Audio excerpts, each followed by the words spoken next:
ప్రజా ప్రయోజన వ్యాజ్యాలు, public interest litigations సాధారణ ప్రజలు వేయొచ్చు, లేదా సుమోటోగా కూడా కోర్టులు తీసుకోవచ్చు. ఆంధ్రప్రదేశ్ హైకోర్టు కానీ తెలంగాణ హైకోర్టు కానీ ఒకటి తీసుకుంటే బెటర్ ఏమో. ఎందుకంటే మనం ఇక్కడ ఆసుపత్రుల్లో కనుక్కుంటే అనేక మందికి అజీర్ణ వ్యాధులు ఎక్కువ అవుతున్నాయి, అనారోగ్యాలు ఎక్కువ అవుతున్నాయి.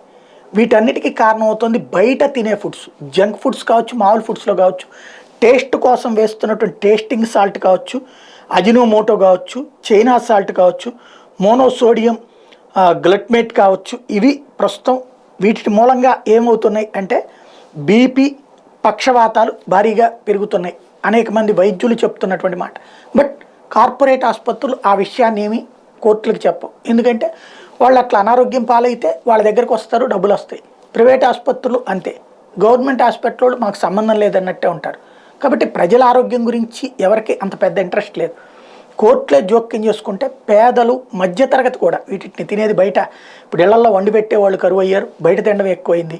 దాంతో ఇట్లాంటి బారిన పడిపోతున్న వాళ్ళ సంఖ్య ఎక్కువైపోతుంది. సంపాదించిందంతా తీసుకెళ్లి ఆసుపత్రులకు తగలేసుకోవాల్సిన రోజుల్లో కాస్త ఆలోచించాల్సిన సందర్భం.